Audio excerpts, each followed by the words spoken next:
Welcome to Downshift. My name is Matt and this is the Ford Maverick, and you've seen the best and the rest of this truck, but today we're going to show you every nook and cranny and every detail about what makes this truck special. Let's get into it.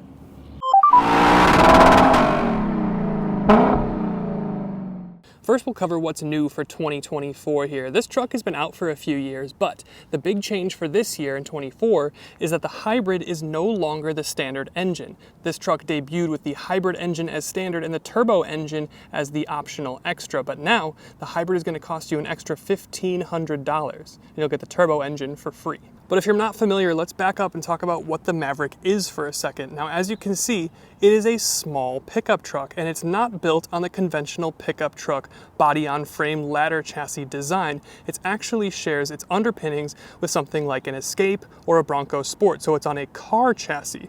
And its mission that it sets out to accomplish is the trucks are no longer an affordable thing, and this is actively combating that, and we'll get into that more. And there's 3 different trims of Maverick that you can get. The base is going to be your XL, and that is very bare bones. But what we have here is the XLT, which is probably going to be the volume seller. It's the mid-grade, and it's got a bunch of stuff that we'll go over in this video. But one of the funny things is, this is the only press car that I've tested in the last 5 years that comes with a switchblade key. And yes, you don't have keyless entry, and yes, you do have to put this in and turn the key. There is no push to start. If you do go up to the Lariat trim, that's going to be the top trim with all of the luxuries. Then you'll get keyless entry and you'll get push to start. But here, got the good old switchblade. And there's also only one configuration that you can get, and it's what we see here. It's the crew cab, which means you get 4 doors, and you get a 4.5-foot bed. And it's the only way that you're going to get your Maverick. And then let's talk powertrain. We mentioned it at the top of the video that the hybrid is no longer the standard engine. You do get 2 different engine options. The standard one is now a 2-liter turbocharged 4-cylinder. It's good for about 250 horsepower, and that's a big step up from the hybrid that we have here. The hybrid is a 2.5 naturally aspirated 4-cylinder, but with the electrical components, and all combined, said and done, power is about 191 horsepower, or just about 60 horsepower less than the turbo, and 155 pound-feet of torque. And power from that hybrid engine goes to a CVT transmission, and the hybrids, interestingly, only come as front-wheel drive. If you want all-wheel drive, you can get it, but you're only going to get that in the turbo car, which is a little bit annoying, because if this thing came in all-wheel drive with the hybrid, I think my wife would have one in a snap. And that's because the fuel economy is so good. Now, if you go for the turbo car, you're going to get about 25 mpg combined. Not terrible for a pickup truck. Now, this is a smaller car-based pickup truck, but still. But if you want max fuel economy, which I think is the value proposition of this truck, you're going to get about 37 mpg combined with the hybrid, or at least so the EPA says. But at various points throughout this week, I've seen whole days where I've been averaging close to 50 mpg, which is just incredible. And then, of course, we'll talk aesthetics. Now, this thing's main rival is the Hyundai Santa Cruz, but this looks more like a conventional truck than the Santa Cruz. The Santa Cruz basically looks like a Tucson, but with a bed. Like, if it's coming at you like straight from this way, you couldn't even really tell that it's a Santa Cruz coming at you until you can see the side. But anyway, let's talk about what we have here. Now here, for the paint color, we have Atlas Blue Metallic. And I have to say, especially in midday sun, look at that metal flake that you get in here. Really, really nice paint. Classic Ford blue. You kind of love to see it.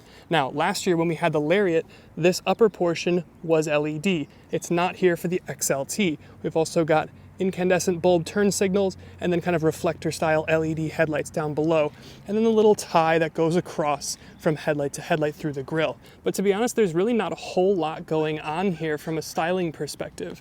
Around the side front fender here, you see we have our XLT trim designation. That's going to always be on that front fender here, and then we've got our 17-inch wheels. I believe you can get up to 18-inch wheels, but here we have black plastic door handles. Again, not touch sensitive to get in. Black painted wing mirror caps.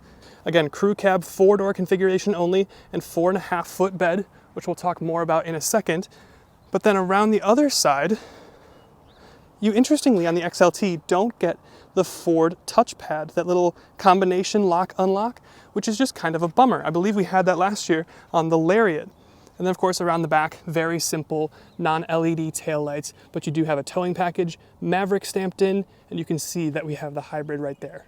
But let's talk towing then. Now with the hybrid equipped here and front wheel drive that we have, this thing's gonna max out at about 2,000 pounds of max towing capacity. But if you go for the turbo and the towing package, you can get up to 4,000 pounds, which sounds like a big jump, and it is, but then you consider that the Hyundai Santa Cruz, which again is kind of like a Tucson with a bed, can tow up to 5,000 pounds. So this is being out-towed by a Hyundai.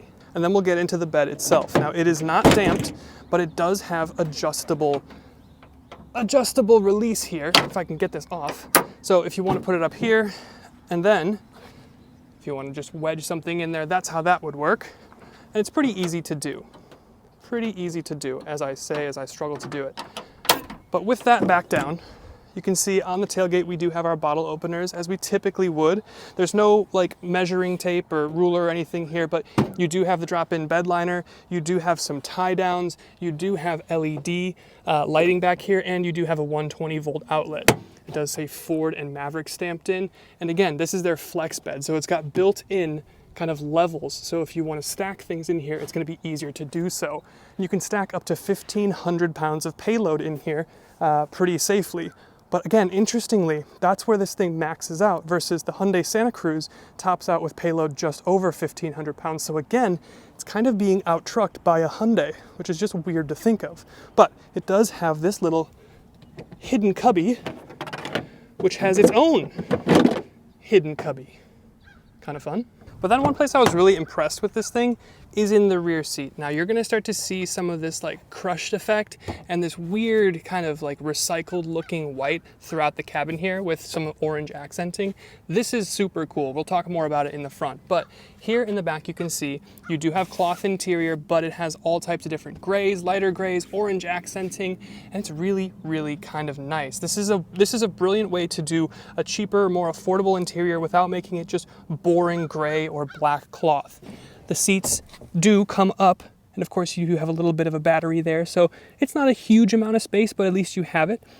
Noticeably, it does come up as one piece, so if you're going to have the seat up, you're going to have the whole seat up. And you can also, fold the seats back a little bit if you want to stack some stuff up here. But the thing that I was most impressed about is, when I come in here, I'm 6'1". This seat is about where I would sit. I have like an inch or two of knee room in front of me. I mean, that's pretty amazing. And I have headroom, like a lot of headroom. So the back seats here are actually pretty amazing. You do have USB-C, USB-A, you have a 12 volt house outlet back here. And then this is an interesting thing. You can download 3D printed files or little designs and then stick things like a cup holder back here. So you can totally customize how you want your back seat experience to be. And of course in the center, simple things like a cup holder.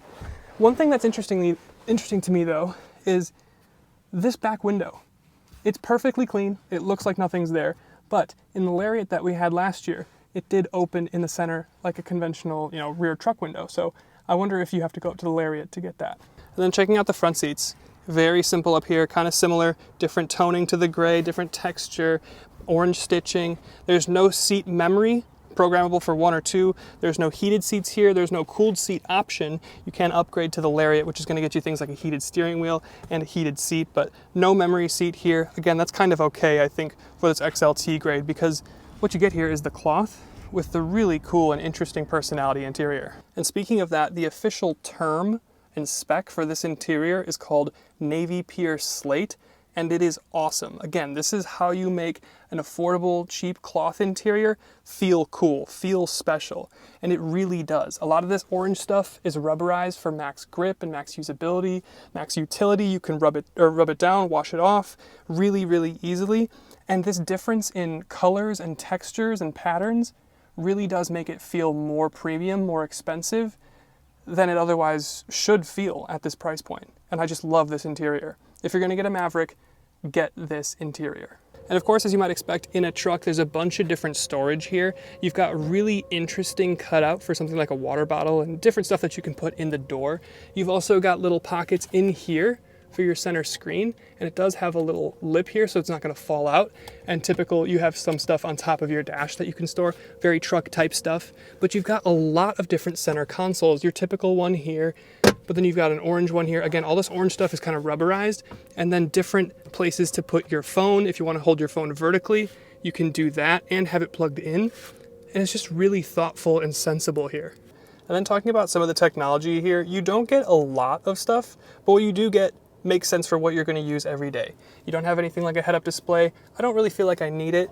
You do have a semi-digital instrument cluster, which I think is, again, fine for the price point. Here you can see a bunch of different stuff, your fuel economy, you've got your driver assist, media, phone connection, different settings. But here, of course, it's going to show you, it's going to show you exactly like how your hybrid is doing and how much fuel economy you're getting, etc. And then here on your center screen, this is an 8-inch screen. It's pretty basic. There's no native navigation. I don't know that it even has satellite radio, to be honest. But you do get Apple CarPlay and Android Auto as standard. It's going to be wired, but you get it as standard. And to be honest, that's pretty much all I'm looking for. You don't get 360 cameras, but you do get a reverse camera that's pretty good. And I think that's kind of fine for what I'm paying here. But there's a couple weird little odds and ends here that I think we should cover.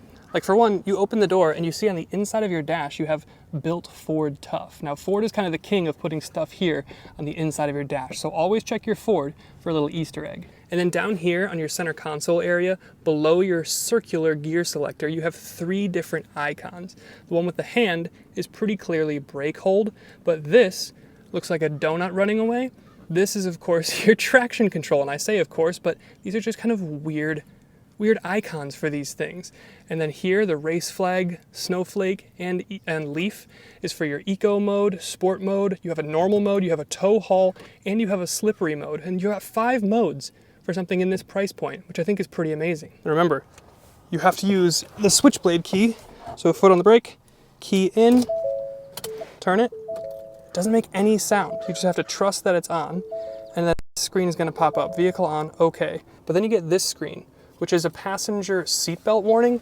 Even if I were to have my seatbelt on, it is still going to just stay on this screen pretty much forever. I mean, I don't know, maybe it comes down to a certain amount of time, but whatever the time it is way too long because I always end up just having to click OK to make this screen go away.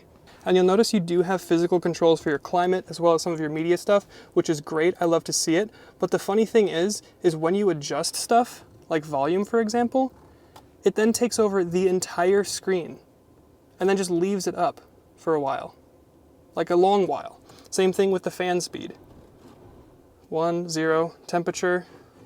So any dial that you're going to use to adjust whatever in here, you're going to have to deal with this, the whole screen being taken up. I don't know if you can really see this, but the screen is canted down a little bit. Presumably this is to combat glare, but what it ends up doing is just kind of reflecting off the seat here. So I can kind of see constant glare on the screen. And I thought this was interesting. You got the double hood release like you'd see in a BMW, so you don't have to pull it once and then go over and then fumble under the hood for whatever the catch release is. You just pull it twice, then you can open the hood by yourself. And last thing we'll talk about, as it always is price. And for 2024, this truck starts at $23,815, which is around a $3,000 increase from when this truck originally came out a few years ago. If you want to do the hybrid, you're going to have to go up another $1,500, like we said. So the hybrid truck is going to start at $25,318. As tested, this thing's optioned out to $32,500 just about, and that includes the 360 Copilot, which is about $650, and the XLT grade, which is going to run you $2,275 or $2,275. But with that, let's grab the key, the switchblade key, and go for a drive. All right, let's see what our brake coach gives us. I'm guessing a 94. Ooh, 99! The young man has done well. The young man has prevailed in the Maverick. All right, we are in normal mode because sport mode, something like this, is quite pointless. Front-wheel drive hybrid, 191 vicious horsepower, 155 pound-feet of torque. Again, not really the point. The point is what you're seeing right there. 51.4 mpg across 40 miles. I mean, that is pretty dang good. We've driven almost 40 miles, and we're not even kind of close to having burnt a gallon of fuel. That is, again, the point of this car. This is so good. It's kind of impossible to say anything negative about it. Sure, the brake pedal does feel a little touchy, but it takes a couple days to get used to, and there's some vibration that comes into the steering wheel even like at idle, and you know, there's just some weird quirks and things here and there, but like there's nothing that can't be forgiven at this fuel economy, at this price point. I can't say anything bad about this car. There's some wind noise that comes into the cabin, but the ride is actually pretty decent. I don't have any problems with it. The biggest thing is just that wind noise, the brake pedal feel, which is quite touchy, but that's when you're getting all the regen, and you do get used to it in about a day or two. It's not a handler. You know, this is not something that wants to be pushed. It's not gonna sound amazing, but it's just gonna be affordable, maybe reliable. There's some questions around recalls and things like that, and fires, and who cares? If a car catches on fire, it's not a big deal, right? Right? But if you are lucky enough to get one that doesn't catch on fire, then maybe you can get on the touchy brakes and send your water bottle onto the floor. But no, to be honest, I believe most of them have been pretty reliable. They're affordable, wildly economical. They hold their value like crazy on the used market. It's kind of impossible to say anything bad about this truck. And I guess with that, it's really all there is to say. Thanks so much to Ford for letting us have a go once again in their Maverick, and we'll see you in the next one.